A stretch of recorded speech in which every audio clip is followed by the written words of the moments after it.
हद्दपारीची कारवाई टाळण्यासाठी तडजोडीअंती पोलीस कर्मचाऱ्याच्या माध्यमातून 1.5 लाखांची लाच स्वीकारल्यानंतर धुळे स्थानिक गुन्हे शाखेचे वरिष्ठ पोलीस निरीक्षक Dattatray Sakharam Shinde, Samrat Chowk, Shahu complex, flat number 2, Beed व पोलीस हवालदार नितीन आनंदराव मोहने 334 राहणार flat number 58, Gandhmali society, Deopur, Dhule तसेच पोलीस हवालदार अशोक साहेबराव पाटील वय वर्ष 45 वर्षे 1629 स्थानिक गुन्हे शाखा वर्ग 3 flat number 25 Madhumanda society Nakane road Deopur Dhule यांना धुळे एसीबीने अटक केल्याने पोलीस वर्तुळात मोठी खळबळ उडाली आहे।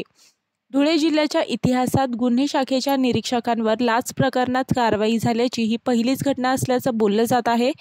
धुळे जिल्ह्यातील दोंडाईचा येथील 35 वर्षीय तक्रारदाराच्या तक्रारीनुसार ते राजकीय व सामाजिक कार्यकर्ता आहेत। राजकीय सहकाऱ्यांशी मतभेद झाल्याने त्यांच्या विरोधात दोंडाईच्या पोलीस ठाण्यात गुन्हा दाखल आहे। या संदर्भात स्थानिक गुन्हे शाखेचे पोलीस हवालदार नितीन मोहने व पोलीस हवालदार अशोक पाटील यांनी तक्रारदार यांची भेट घेतली व तुमच्यावर गुन्हे दाखल असल्याने गुन्ह्यांची माहिती काढून लोकसभा निवडणुकीच्या आचारसंहिता पार्श्वभूमीवर पोलीस स्टेशनकडून प्रस्ताव मागून तुम्हाला जिल्ह्यातून हद्दपार करण्यात येईल, मात्र ही कारवाई होऊ द्यायची नसेल तर गुन्हे शाखेचे पोलीस निरीक्षक दत्तात्रय शिंदे यांना 2 लाख रुपये द्यावे लागतील असे सांगून तक्रारदाराला पोलीस निरीक्षक शिंदे यांची भेट घेण्यास सांगितले। 35 वर्षीय तक्रारदाराने 1 एप्रिल रोजी धुळे एसीबीकडे तक्रार नोंदवल्यानंतर धुळे येथील स्थानिक गुन्हे शाखेत जाऊन लाच पडताळणी केल्यानंतर पोलीस निरीक्षक दत्तात्रय सखाराम शिंदे यांनी तक्रारदाराकडून पंचासमक्ष 2 लाख रुपये लाचेची मागणी करून लाच रक्कम पोलीस हवालदार नितीन आनंदराव मोहने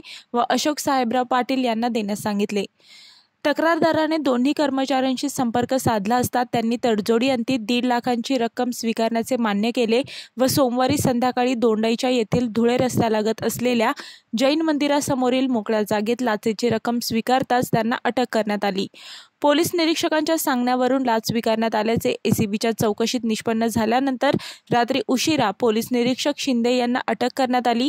ही कारवाई नाशिक पोलीस अधीक्षक शर्मिष्ठा घागरे वालावालकर, अप्पर पोलीस अधीक्षक माधव रेड्डी व वाचक पोलीस अधीक्षक नरेंद्र पवार यांच्या मार्गदर्शनाखाली सापळा रचून लाचलुचपत प्रतिबंधक धुळे विभागाचे पोलीस उपअधीक्षक अभिषेक पाटील यांच्या मार्गदर्शनाखाली पोलीस निरीक्षक रुपाली खांडवी, पोलीस निरीक्षक हेमंत बेंडाळे तसेच पथकातील राजन कदम, मुकेश अहिरे, संतोष पावरा, रामदास बरेला, प्रवीण मोरे, प्रशांत बागुल, प्रवीण पाटील, सुधीर मोरे, जगदीश बडगुजर यांनी केली आहे। मी वर्षा काटेकर, योद्धा न्यूज, नवी मुंबई।